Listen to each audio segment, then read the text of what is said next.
Hey folks, it's Cameron from the Brushfire Mind, and this is coffee. If you check out the link down below in the description, you can find ways to support us by buying us more coffee. Okay, thanks. There is no law. Here. Trump confirms FBI raided and occupied his Florida home, Mar-A-Lago. The FBI raided Donald Trump's Mar-a-Lago estate in Florida and broke into a safe in his palatial home, the former president confirmed Monday. Trump said in a message on his social media forum, Truth Social, that his home had been raided and occupied and was currently under siege. And I'm just going to go ahead and say, I don't think that language is hyperbolic.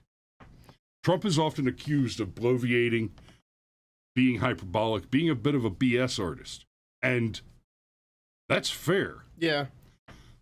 But men with guns came and forced their way into his home. And here's the thing that I really want you to pay attention to, the big takeaway for that.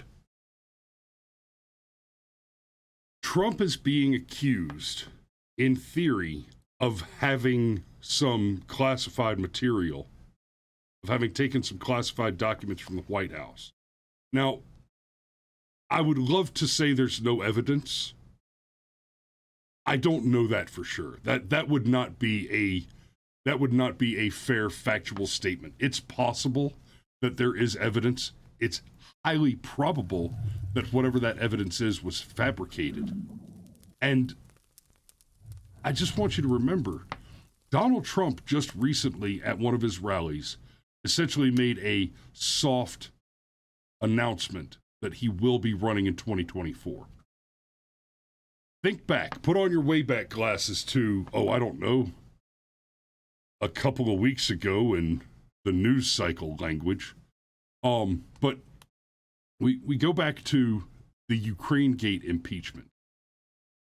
What Donald Trump was impeached for, what began the process was the accusation that when Trump brought up that Joe Biden had been involved in some super shady stuff over in Ukraine with Burisma and Hunter and not just committing obvious crimes, but bragging about them openly in front of a camera.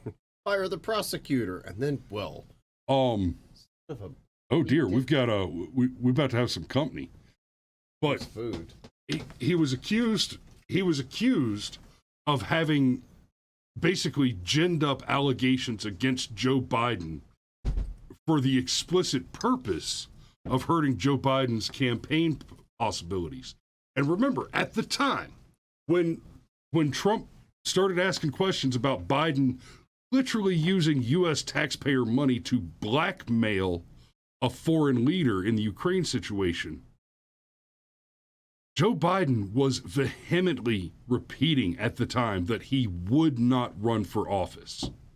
It wasn't just a matter of speculation. We had a whole bunch of people saying, "Oh no, Joe's going to run. Joe's going to run. Joe's going to run." Joe was saying explicitly and repeatedly at the time that he would not run for office. But Donald Trump said, "Now hold on a minute."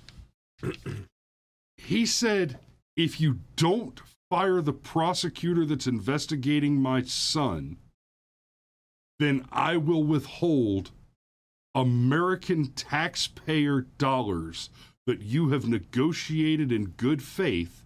And that's a bit of a stretch all on its own. Good faith with Barack Obama.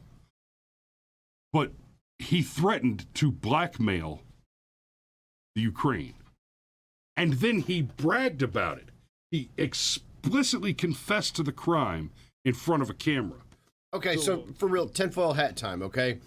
There's been, like, the people that are on our side that want Republicans to win, that want Donald Trump to win, have suggested that the smart money is for him to not announce prior to the midterms. Right. Let the midterms be about the midterms.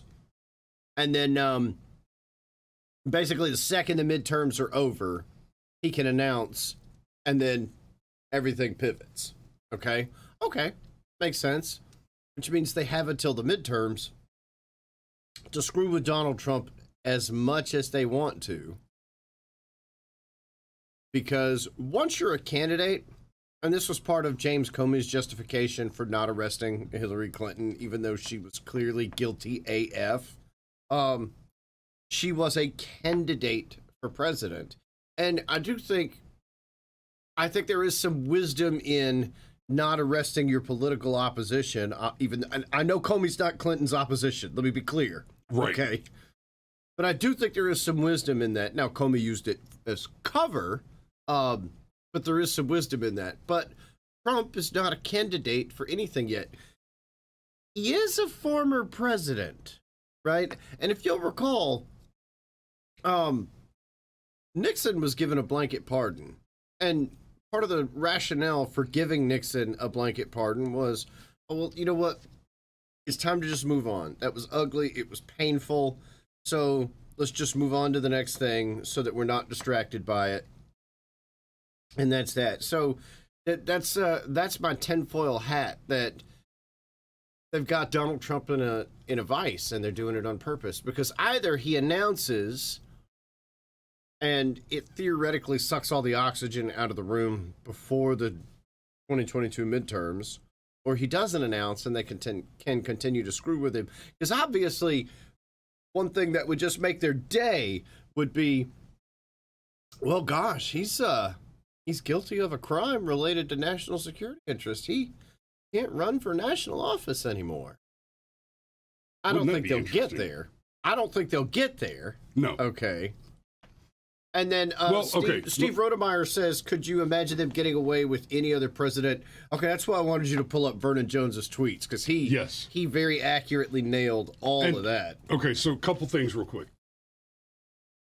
You mentioned Nixon, and I want to remind you guys that what happened with Watergate, the actual story of Watergate.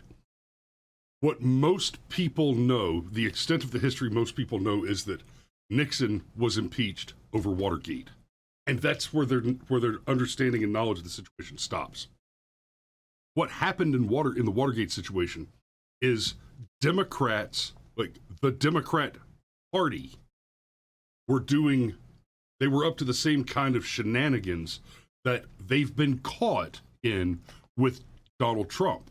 They were conducting espionage activities against Republican candidates. And while that was going on, some members of the Republican Party attempted to interfere with those highly illegal activities, for which, I might add, no one was ever prosecuted. And then Nixon made the mistake of not immediately executing those men and throwing them under the bus to service the narrative. That's what Nixon was impeached for.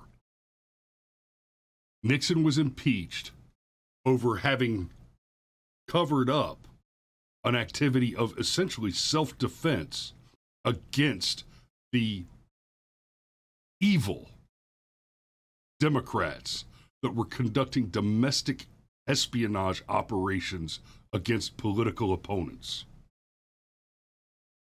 Fast forward to 2016, and we know now this is no longer tinfoil hat territory. This is proved, this is evidence-based, that the Democrat Party and the Clinton campaign were conducting illicit espionage activities against Donald Trump on his private properties. And then in the White House, after he was elected, they were conducting espionage activities and actively engaged in leaking sensitive information to the press in order to try and make Donald Trump look bad while he was in office. The shenanigans, the crimes that have been committed by this Democrat Party should not and cannot continue to be ignored by law enforcement. Because at the end of the day, the fact is this: if those crimes are permitted, there is no law. Well, wait a minute. I thought Merrick Garland was a stand-up guy, and we totally screwed him over by not letting him on the Supreme Court. Because look, and speaking of dodging bullets. So I don't know. I'd have rather had him than the woman that can't tell you what a woman is, even though she is in fact a woman. Mm. I mean, you've reached a certain point. It's a tough call. There is a level of competence at which a competent opponent is more dangerous than an incompetent. Yes. That's a tricky place to be. Yeah. Look, and we mentioned Merrick Garland. Can we just look at the tweet? Yeah, and then we need to get over to I know the green new reduction bullshit. The green reduction, but sure, in account. Okay. President Trump was spied on by the FBI. President Trump was impeached by Congress. Now President Trump's home is being raided by the FBI. At Joe Biden, Attorney General Garland and the FBI have gone too far. All future and former presidents are now open for political prosecutions. So saith Vernon Jones. There's some other stuff that he tweeted that I wanted to try and get to, but you know, the TikTok. Here's the deal. You know, CNN reported that the White House had no idea that this was going to happen. There is absolutely no way in hell that this didn't run through the White House. Correct. None. It'd be one thing if the FBI was going to kick in that door that your parents just muffinatized, okay? But you're going to raid a president's home, a guy with Secret Service detail, right? Yeah. And what do you think? They sent 3, 4, 5 dozen agents to his home, literally? And they didn't coordinate that with the Secret Service to avoid crossfire and friendly fire? Right. And they didn't have that sign off on top brass in the FBI and the Justice Department. Oh, so the head of the FBI knows a thing, the head of the Justice Department knows a thing, but nobody in the White House knows a thing about it? Right. Pull the other one, kid. It's got bells on it. I know you're going to be surprised when you hear me say this, but they're lying.